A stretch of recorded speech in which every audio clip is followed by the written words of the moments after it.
Doctor کے پاس مریض بھیجنے کا کمیشن لینا. ڈاکٹر کے پاس مریض بھیجنے پر ڈاکٹر سے کمیشن وصول کیا جا سکتا ہے. عبد الواحد: جی اس بات کا کمیشن لیا جا سکتا ہے کہ اس ڈاکٹر کی آپ ایڈورٹائزمنٹ کر رہے ہیں. بھئی لوگوں کو پتہ نہیں, آپ ڈاکٹر سے کہیں ٹھیک ہے جی میں آپ کی کلینک کو متعارف کرواؤں گا, میں لوگوں کو بتاؤں گا یہ ڈاکٹر ہیں, تو فی پیشنٹ میں آپ سے اتنا کمیشن لوں گا, جائز ہے. لیکن اس میں پیشنٹ کے ساتھ دھوکہ نہ ہو. دھوکہ کیسے ہوتا ہے کہ آپ نے پیشنٹ کو بتایا, پیشنٹ آپ کے پاس آیا کہ یار میرے کڈنی میں تکلیف ہے, آپ نے کہا کہ یار میں بڑا اچھا کڈنی اسپیشلسٹ جانتا ہوں اور زبردست علاج کرتا ہے وہ, تو آئیے چلیے اس کے پاس. اب پیشنٹ یہ سمجھ رہا ہے کہ یہ مجھے اس لیے اس کے پاس لے کر جا رہا ہے کہ واقعی وہ کڈنی کا بڑا اسپیشلسٹ ہے, حالانکہ آپ اس لیے لے کر جا رہے ہیں کہ آپ کا وہاں سے کھانچا کھلا ہوا ہے, اس لیے نہیں لے کے. اگر وہاں سے کھانچا کھلا نہ ہوتا تو آپ اس کے پاس نہ لے کر جاتے, آپ کسی اور ڈاکٹر کے پاس لے جاتے, کیونکہ وہ کڈنی کا اسپیشلسٹ تو وہ بھی ہے, کڈنی کا تو وہ بھی اسپیشلسٹ ہے. تو اس میں پیشنٹ سے دھوکہ ہوتا ہے. پیشنٹ یہ سمجھتا ہے کہ یہ مجھے اس لیے لے کے جا رہے ہیں کہ سب سے اچھا ڈاکٹر وہ ہے, حالانکہ وہ سب سے اچھا نہیں ہوتا, وہ سب سے گندا ڈاکٹر ہوتا ہے, اور آپ اس لیے اس کے پاس لے جا رہے ہو کہ آپ نے وہاں سے کمیشن لینا ہے. تو یہ پھر دھوکہ ہے, یہ پھر جائز نہیں ہے. اگر اس طرح کا دھوکہ نہ ہو تو نارملی کسی ڈاکٹر کو پروموٹ کرنے کے لیے, کسی میڈیسن کو پروموٹ کرنے کے لیے, یا کسی بھی پروڈکٹ کو پروموٹ کرنے کے لیے جیسے کمیشن لینا جائز ہے, تو ڈاکٹر کو پروموٹ کرنے کے لیے یا اس کو مریض فراہم کرنے کے لیے بھی کمیشن لینا جائز ہے. اس طرح کا دھوکہ نہیں ہونا چاہیے اس میں.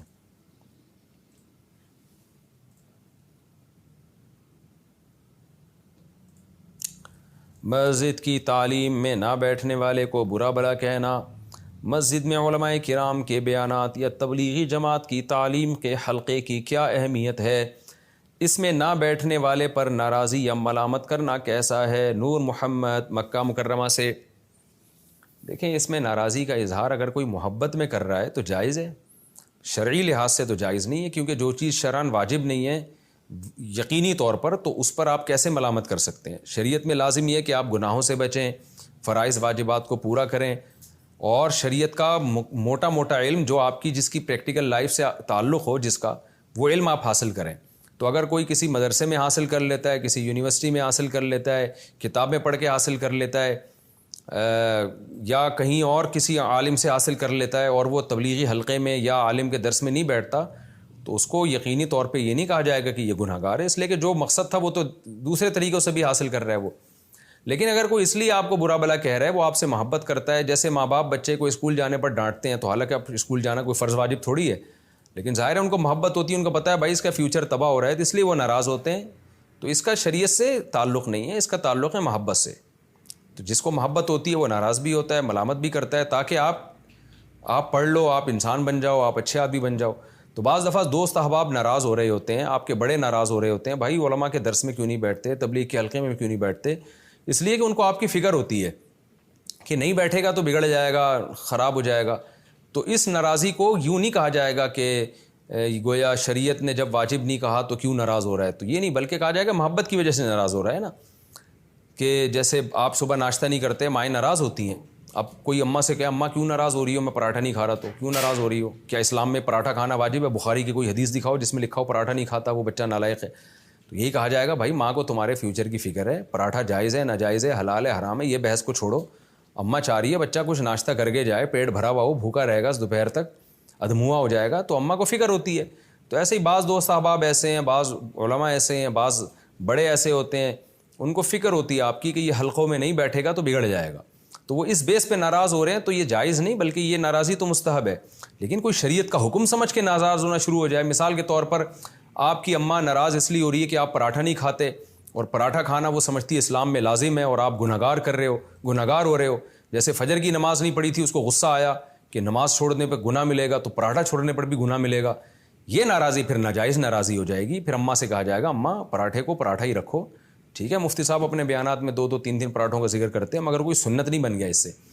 تو وہ شریعت کا لازمی حکم سمجھ کے اگر کوئی ناراض ہو رہا ہے تو پھر یہ غلط ہے, پھر یہ شریعت پر زیادتی ہے کہ جس چیز کو شریعت نے لازم قرار نہیں دیا آپ اس کو لازم قرار نہیں دے سکتے. علم سیکھنا فرض ہے, لیکن وہ اسپیسیفک کسی خاص حلقے میں بیٹھ کے یا کسی خاص جگہ پہ جا کے فرض نہیں ہے. ہر آدمی کا مختلف مزاج ہوتا ہے, کسی کو کوئی عالم صحیح لگتا ہے, کسی کو کوئی عالم صحیح لگتا ہے, کوئی صرف کتابوں سے فقہی مسائل موٹے موٹے سیکھ لیتا ہے. تو اس طرح سے ٹھیک ہے, اس میں کوئی حرج نہیں ہے. اسباب کی طرف نسبت کرنا کیا شرک ہے؟ کیا اسباب کی طرف نسبت کرنا شرک کے زمرے میں آتا ہے؟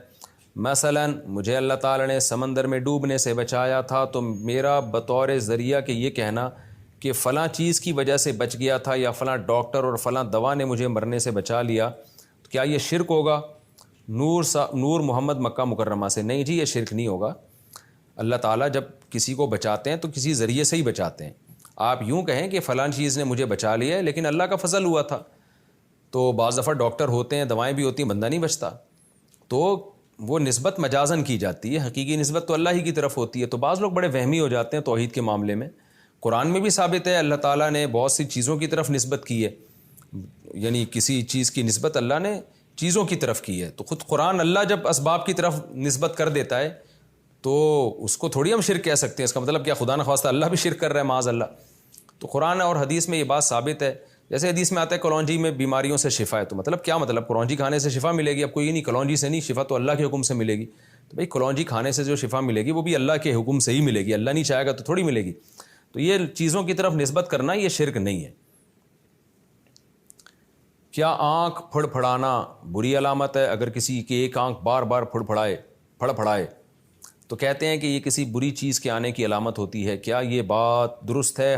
ہدایت اللہ صاحب کشمیر سے۔ نہیں بھائی، آنکھ پھڑ پھڑاتی ہے وہ گیس ویس جو ہے نا، پراٹھے آج کل لوگ میرا بیان سن کے بہت کھانے لگے ہیں، تو پیٹ میں جب گیس ہوتی ہے وہ تو ادھر ادھر پھدکتی ہے، وہ جہاں اس کو جگہ ملتی ہے وہاں جاتی ہے، تو وہ آنکھ میں بھی کبھی چلی جاتی ہے تو وہ پھدکنا شروع ہو جاتی ہے، جہاں تک میری معلومات ہیں۔ باقی ڈاکٹر ہی بتائیں گے کہ یہ صحیح ہے کہ نہیں ہے۔ تو اس کا کوئی نحوست سے یا بری قسمت سے یا بری چیز سے اس کا دور کا بھی کوئی تعلق نہیں ہے۔